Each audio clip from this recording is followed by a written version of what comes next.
எல்லா அன்பு உள்ளங்களையும் எனது நண்பர்களையும் வருக வருக என வரவேற்பதில் பெருமகிழ்ச்சி கொள்கிறேன். எப்பவும் போல இறைவணக்கத்தை சொல்லி இந்த வீடியோ தொடங்குவோம். வக்ரதுண்ட மகாகாய சூரியகோடி சமப்பிரபக ஹவிக்னம் குருமே தேவ சர்வ காரியேஷு சர்வதா. தென்னாட்டுடைய சிவனை போற்றி, என் நாட்டவர்க்கும் இறைவா போற்றி. இன்றைக்கு நம்ம பார்க்க போகிறது ஒரு புதிய காணொளி. இதில் பார்த்தீங்கன்னு சொன்னால் நம்ம பேச போகிறது தனுசு ராசியை பற்றி. கிட்டத்தட்ட 27 ஆண்டுகளுக்கு பிறகு காலங்கள் மாறுமா? தனுசு ராசி, தனுசு ராசியில் பிறந்தவங்க 3 நட்சத்திரத்தில் பிறக்க முடியும். ஒன்று மூலம், பூராடம், உத்திராடம். அதாவது கேது, சுக்கிரன், சூரிய பகவான் இவங்களுடைய திசையில் தான் பிறக்க முடியும். இந்த தனுசு ராசிக்கு பல ஸ்பெஷாலிட்டிஸ் உண்டு. தனுசு ராசிக்காரர்களாகிய உங்களுக்கு பாக்யஸ்தானம்னு பேர். அதாவது தனுசு ராசியில் பிறந்தவர்களுக்கு பல பாக்கியங்கள் அவர்கள் கூடவே பிறக்கிறது என்பது தான் உண்மை. இதற்கு முக்கிய காரணம் உங்களுடைய ராசிநாதனான குரு பகவான் ஒரு முழு சுபகிரகம்.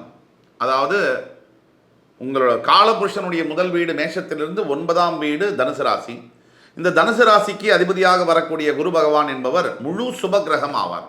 அவர் தன்னுடைய முழு சுபத்தன்மையை தனுசு ராசி நேயர்களுக்கு தராமல் விடமாட்டார். அப்போது ஞானம், கடவுள் பக்தி, நேர்மை, பெரிய மனிதர்களுடைய தொடர்பு, ஹைஃபை ஜாப்ஸ் என்று சொல்லக்கூடிய மிகப்பெரிய வேலைகள் என்று சொல்லக்கூடிய ஒயிட் காலர் ஜாப்ஸ்னு சொல்கிறோம். அந்த மாதிரியான எதுவுமே அழுக்கு கிழுக்கு படாமல் செய்யக்கூடிய வேலைகளில் அதிகமாக தனுசு ராசி என்பவர்கள் ஈடுபட்டிருப்பாங்க. இது ஒரு விந்தையான ஒரு ராசி. எப்படின்னு கேட்டிங்கன்னா, தனுசு ராசி என்பவர்களுக்கு அடுத்தவர்களுக்கு உதவி செய்வது என்பது சரளமாக வரும். அது பிடிக்கவும் பிடிக்கும். பொதுவாக தனுசு ராசி என்பவர்களுக்கு வாழ்க்கை துணை லைஃப் பார்ட்னர், ஹஸ்பண்டோ ஒய்ஃபோ சரியாக அமையறதில்லை. எப்பவுமே தகராறு, இல்லை ஏதாவது ஒரு பிரச்சனை, வாழ்க்கையில் ஆர்கியூமெண்ட்டு, இது போலவே பெரும்பாலான தனுசு ராசி என்பவர்களுக்கு அமைகிறது. இதற்கு முக்கிய காரணம் உங்கள் ராசியின் 7ஆம் இடம் என்று சொல்லக்கூடிய மிதுன ராசிக்கு அதிபதியாக புதன் பகவான் வருவது மட்டுமல்ல, அவர் யாருன்னு கேட்டிங்கன்னா மாரகம் மற்றும் பாதகஸ்தானம். உங்களுடைய களத்திரஸ்தானம் என்பது மாரகம் மற்றும் பாதகஸ்தானம். ராசியின் 7ஆம் இடம் சரியா இல்லை, லக்னத்தின் 7ஆம் இடம் சரியில்லைனா கூட மேரேஜ் லைஃப்பில் நிறைய ப்ராப்ளம்ஸ் வரக்கூடிய வாய்ப்புகள் அதிகமாக இருக்குது. ஏன்னு கேட்டிங்கன்னா, சந்திரன் அவர் வாழ்க்கையை தீர்மானம் செய்யக்கூடிய ஒரு கிரகம். சந்திரன் ஒரு ஜாதகத்தில் நல்லா இருக்காருன்னு சொன்னால், சுபத்துவத்தில் இருக்காருன்னு சொன்னால் அந்த வாழ்க்கை ரொம்ப நல்லாயிருக்கும். இப்போது சரியாக ஒரு தனுசு ராசியில் பிறக்கக்கூடியவர்கள் நம்ம ஏற்கனவே சொன்ன மாதிரி மூல நட்சத்திரத்தில் பிறக்கிறவங்க 7 வருஷம் கேது திசையை மேற்கொள்ளணும். அதற்கு பிறகு 20 வருஷம் பூராட நட்சத்திரத்தில் பிறக்கிறவங்க சுக்கிர திசையை மேற்கொள்ளணும். அதே மாதிரி உத்திராட நட்சத்திரத்தில் பிறந்தோன்னா அவங்க சூரிய திசையை மேற்கொள்ளணும் பிறக்கும்போது. 1ஆம் பாதம், 2ஆம் பாதம், 3ஆம் பாதம், 4ஆம் பாதம். அதே மாதிரி பூராட நட்சத்திரம் 1 முதல் 4 பாதங்கள், உத்திராட நட்சத்திரம் 1ஆம் பாதம் முடிய தனுசு ராசியில் வரும். இப்போ இந்த தனுசு ராசியுடைய ஸ்பெஷாலிட்டி நம்ம சொன்ன மாதிரி 9 பாதங்களில் கேது, சுக்கிரன், சூரியன் இவங்க திசையை நடத்துவாங்க அந்தந்த நட்சத்திரத்தில் பிறக்கும் போது. இப்போது கேது திசையில் பிறக்கிறவங்க சராசரியாக மூலம் நட்சத்திரம் 1ஆம் பாதத்தில் பிறப்பவர்களுக்கு கிட்டத்தட்ட சூரிய திசைக்குள்ளே போகும்போது 27 வயசு ஆகிடும். அதாவது சூரிய திசை என்பது 6 வருஷம். அது இப்போது என்ட்ராகிறதுக்கு முன்னாடி 27 வயசு ஆகும். சராசரியாக பூராட நட்சத்திரத்தில் பிறந்தவங்களுக்கு பார்த்தீங்கன்னு சொன்னால் இதுவே இன்னொரு 7 வருஷம் நீங்கள் சேர்த்துக்கணும். அப்போ மூலம் நட்சத்திரத்தில் பிறந்தால் 27 வயசில் சூரிய திசை ஆரம்பிக்கும். இதுவே பூராட நட்சத்திரத்தில் பிறந்தால் 37 வயசில் சூரிய திசை ஆரம்பிக்கக்கூடிய வாய்ப்புகள் அதிகம். அதே மாதிரி உத்திராட நட்சத்திரத்தில் பிறந்தால் பிறக்கும் போதே சூரிய திசை. அப்போ சந்திர திசையானது அவர்களுக்கு ஒரு 17 வயசில் வரும். இப்போ இதுதான் இங்கே உள்ள ஸ்டாட்டிஸ்டிக்ஸு. இப்போது இதில் பார்க்கும்போது கிட்டத்தட்ட ஒரு 27 ஆண்டுகள் இந்த கேதுவுடைய திசையும், கேது திசையில் பிறக்கிறதுங்கிறது, கேது பெரும்பாலும் தனுசு ராசி என்பவர்கள் பிறக்கிற தருவாயில் சில ஆரோக்கிய குறைபாடுகளை கொடுப்பார். சில உடம்பு படுத்தும், சில பேருக்கு ஃபீவர் வரும், சில வியாதிகளை கொடுக்கலாம். அதே மாதிரி சிறு வயதிலேயே பூராட நட்சத்திரத்தில் பிறந்தால் சுக்கிர தசை வருங்கிறதுனால அது அவஸ்தையை தான் கொடுக்கும். எப்போவுமே சுக்கிர தசையானது ஒரு 20 வயசுக்கு மேலே வந்தால் தான் நல்லது. சிறு வயதில் சுக்கிர தசை வரும்பொழுது சில தேவையில்லாத பிரச்சனைகளையும், ஏன் தாய் தந்தையரை பிரியக்கூடிய சில விஷயங்களையும் அது செய்யக்கூடும். பெரும்பாலான போராட நட்சத்திரக்காரர்களுக்கு ஒன்று அப்பா அம்மா கிட்டேருந்து பிரிஞ்சு வேறு ஊரில் வேலை செய்கிற மாதிரியோ படிக்கிற மாதிரியான விஷயங்கள் நடக்கும். இல்லை அப்பா அம்மாவே கூட பிரிந்து போகக்கூடிய சந்தர்ப்பங்கள் உண்டு. சிங்கிள் பேரண்டிங்காக வரக்கூடிய வாய்ப்புகள் நிறைய உண்டு. இதெல்லாம் பூராட நட்சத்திரத்தில் பிறக்கிறவர்களுக்கு சில தாய் தந்தையினுடைய முழு அன்பும் பாசமும் பெறக்கூடிய பாக்கியம் என்பது கொஞ்சம் கடினம் தான். அதாவது இல்லவே இல்லைன்னு சொல்ல முடியாது, சற்று கடினம். ஆக இது ஒன்று. இப்போது 27 வயசுலேருந்து ஒரு 40 வயசுக்குள்ளே அவங்களுக்கு சூரிய திசை வரக்கூடிய வாய்ப்புகள் அதிகமாக இருக்குது. அப்படி வரும்பொழுது இந்த தனுசு ராசி அன்பர்களுக்கு உங்களுடைய சுய ஜாதகத்தில் இந்த சூரியன் என்பவர் கொஞ்சம் சுபத்துவத்தில் இருக்கும் பொழுது, ஒரு எடுத்துக்காட்டுக்கு ஒரு பெண்களாக இருந்தால், இப்போ நான் சொல்லக்கூடியது ரொம்ப முக்கியமான விஷயம், கவனமாக கேளுங்க. பெண்கள் யாராக இருந்தாலும் சரி, முக்கியமாக தனுசு ராசியில் இருக்கக்கூடிய பெண்களுக்கு 5ஆம் இடத்தில் மேஷராசியில் உங்கள் சுய ஜாதகத்தில் சூரியன் உச்சம் பெற்றிருந்தாலோ, 9ஆம் இடத்தில் சிம்ம ராசியில் சூரியன் ஆட்சி பெற்றிருந்தாலோ, அவருடைய நட்சத்திர பாதம், சூரியன் ஆட்சியோ உச்சமோ பெற்றால் மட்டும் இல்லை, நான் சொல்லக்கூடிய பலன்கள் அவருடைய நட்சத்திர பாதத்தை வைத்து உங்களுடைய தந்தையார் என்பவர் சிறு வயதிலேயே உங்களை பிரிந்து இருக்கக்கூடும், அல்லது அவர் இல்லாமலேயே கூட போகக்கூடும். இது உண்மை. சராசரியா 100 ஜாதகத்தில் 90 ஜாதகங்களில் நான் சொன்ன அமைப்பு, அதாவது சூரியன் ஒரு பெண்ணாக தனுசு ராசியாக இருந்து 5ஆம் இடத்தில் சூரியன் இருந்தாலோ, அதே மாதிரி 9ஆம் இடத்தில் பித்ருஸ்தானத்தில் சூரியன் ஆட்சி பெற்றிருந்தாலோ, அந்த பெண்ணுக்கு சிறு வயதிலேயே தந்தையை இழக்கக்கூடிய இல்லை தந்தையை பிரியக்கூடிய சந்தர்ப்பங்கள் அதிகமாக வரக்கூடிய வாய்ப்புகள் உண்டு. இது ஒரு பக்கம். இதே மாதிரி பொதுவாகவே தனுசு ராசி அன்பர்களுக்கு சூரியன் ஓரளவுக்கு குருவுடைய பார்வையில் இருக்கும் பொழுது, ஒரு எடுத்துக்காட்டுக்கு சொல்கிறேன், ஒரு குருவுடைய பார்வையில், இப்போ தனுசு ராசி அன்பர்களுக்கு மீனத்தில் சூரியன் இருக்கார் அப்படின்னா சிம்மத்தில் இருக்கக்கூடிய குரு கடகத்தில் இருக்கக்கூடிய குருவுடைய பார்வை அந்த சூரியனுக்கு விழுது. இந்த அமைப்பில் சொல்கிறேன், இந்த குறிப்பிட்ட அமைப்பில் கடகராசியில் உங்களுக்கு உங்கள் ராசிநாதன் உச்சம் பெற்றுட்டார் 8ஆம் இடத்துல.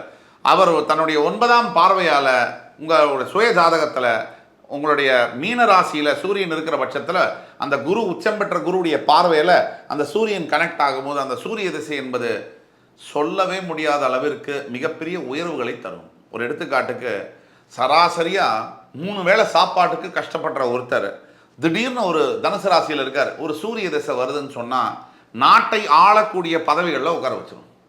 இது நம்ம ஏற்கனவே கேள்விப்பட்டது தான். சராசரியாக ஒரு இருந்த ஒரு அரசியல்வாதி, பேர் சொல்ல விரும்பலை, ஒரு நார்மலாக ஒரு தேநீர் கடை வைத்திருந்த ஒருத்தர் மிகப்பெரிய அளவில் நாட்டை ஆளக்கூடிய முதலமைச்சர் பதவியில் உட்கார்ந்தாருங்கிறது எல்லாருக்குமே தெரியும்.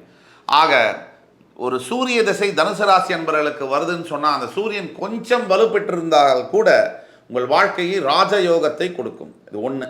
அதே மாதிரி உங்களுடைய சுய ஜாதகத்தில் உங்கள் ராசிநாதன் குரு எந்த அளவுக்கு வலுப்பெற்றிருக்காருங்கிறத வச்சு உங்களோட வாழ்க்கை முழுவதும் நல்ல வாழ்க்கை துணை, நல்ல வீடு வாசல் அமைப்பு பதவி எல்லாமே அமையும். அது ஒன்று. இப்போ இருக்கிற கிரக சூழ்நிலையில், அதாவது கும்பராசியில் உங்கள் ராசிக்கு 3ஆம் இடத்தில் இருக்கக்கூடிய சனி பகவான், உங்கள் ராசிக்கு 4ஆம் இடத்தில் இருக்கக்கூடிய ராகு பகவான், உங்கள் ராசிக்கு 5ஆம் இடத்தில் இருக்கக்கூடிய உங்கள் ராசிநாதன் மேஷராசியிலிருந்து ரிஷபராசிக்கு 30ஆம் தேதி ஏப்ரல் போக போகிறார். இப்போ இந்த அமைப்பும் உங்களோட பிறவி ஜாதகமும் சேர்த்து பார்க்கணும். அப்படி பார்க்கும்போது உங்களுக்கு இப்போ சூரிய திசை நடக்குது அப்படின்னு சொன்னால் உங்களுடைய ராசிநாதன் கோச்சார ரீதியாக அவர் 6ஆம் இடத்தில் செல்லும் பொழுது சில பிரச்சனைகள் தடைகள் வரலாம், தாமதங்கள் வரலாம், இல்லைன்னு சொல்ல முடியாது. ஆனாலும் கூட சுய ஜாதகமே மேலோங்கும். இந்த கோச்சார ரீதியான பலன்களை விட, இப்போ இருக்கக்கூடிய கிரக சூழ்நிலையை விட, நீங்கள் பிறக்கும் போது கிரகங்கள் எங்கே இருந்ததோ அந்த பலன்கள் தான் உங்களுக்கு 90% வேலை செய்யும். லக்னம் தான் வேலை செய்யும். ராசியை விட லக்னம் தான் அதிகப்படியான வேலையை செய்யும். ஆக தனுசு லக்னத்தில் பிறந்தவர்களுக்கு நான் சொல்லக்கூடிய பலன்கள் இன்னும் 100% பொருந்தும். தனுசு ராசியில் இருக்கிறவங்களுக்கும் பொருந்தும், ஆனால் தனுசு லக்னத்தில் இருக்கிறவங்களுக்கு இன்னும் அதிகமாகவே பொருந்தும். ஆக தனுசு ராசி நேயர்களே, உங்களுக்கு இந்த ராஜயோக பலன்கள் சூரிய தசை யாருக்காவது வரப்போகுது தனுசு ராசியில், இல்லை சந்திர தசை வரப்போகுது அப்படின்னா நீங்கள் என்ன நடக்க போகுதுன்றதை நான் சொல்கிறேன். உங்களுக்கு தனுசு ராசி, நீங்கள் ஒரு 37-47 வயசுக்குள்ளே இருக்கீங்க, உங்களுக்கு சூரிய திசையோ சந்திர திசையோ வரப்போகுது இல்லை நடந்துட்டு இருக்குன்னு சொன்னால் உங்கள் ஜாதகத்தில் நீங்கள் பீக் டைமில் இருக்கீங்க. அதாவது நீங்கள் கிட்டத்தட்ட உங்களுடைய வசதி வாய்ப்புகள், உங்கள் வாழ்க்கை மாறப்போகிறது என்பது ஆணித்தனமாக கூற முடியும். அதாவது கடவுள் உங்கள் பக்கம் இருக்கார்.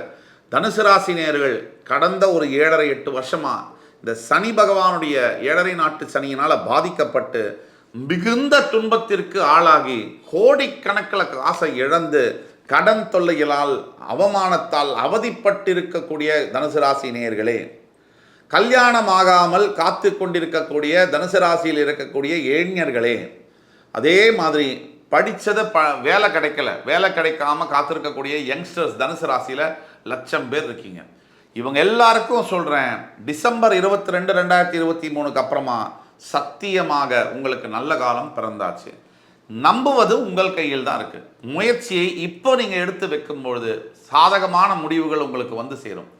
முக்கியமாக தனுசு ராசி என்பவர்களுக்கு என்ன பிரச்சனைனாக்க, நிறைய மற்றவங்களுக்கு உதவி செஞ்சு அதனால் வந்த இழப்பு தான் அதிகம். மற்றவர்களை நம்பி நீங்கள் இழந்தது தான் மிக மிக அதிகம். அந்த யாரையும் நம்பலாம், தப்பில்லை. அந்த நம்பிக்கைக்கும் எந்த ஒரு விஷயத்துக்கும் ஒரு அளவு இருக்குது.